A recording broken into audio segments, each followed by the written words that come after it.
আমি কাস্টমারের চুল রিবন্ডিং করতে করতে আমার ফেস একদম ডাল, মানে একদম ডার্ক হয়ে গিয়েছে। আমার মানে এত পরিমাণ যে মুখটা পুড়ে গিয়েছে যে কি বলবো। তো ওয়েলসিয়ার এই প্রোডাক্টটার রিভিউটা আমি দেখছি কিছুদিন যাবত, অনেক ভালো লাগছে। তো চিন্তা করলাম যে একটা নিয়েই নেই। তো নেওয়ার পর আমি এই প্রোডাক্টটা খুলে আনবক্সিং করার পর আমি প্রোডাক্টটা ঢেলে ফেলি এবং অল্প পরিমাণ পানি দিয়ে এটাকে ভালোভাবে রিফাইন মিশিয়ে নেই।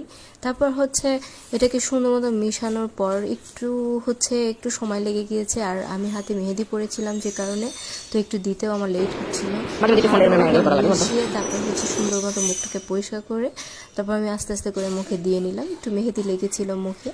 আর এটার স্মেলটা বেশি ভালো দিব না, একদমই বাজে একটা স্মেল ছিল, কারণ একদম পচা ডিমের একটা গন্ধ ছিল, যেটা আমি একদমই সহ্য করতে পারিনি। এটা সুন্দর মতো মুখে দেওয়ার পর আমি 10 মিনিটের মতো রাখি। 15 মিনিট আমি গন্ধের জন্য একদম অবস্থা খারাপ হয়ে যায়। 15 মিনিট রাখার পরে আমি ভালো মতো ম্যাসেজ করে মুখটা ধুয়ে ফেলি এবং রেজাল্ট একদম ভালোই আসছে, খারাপ না।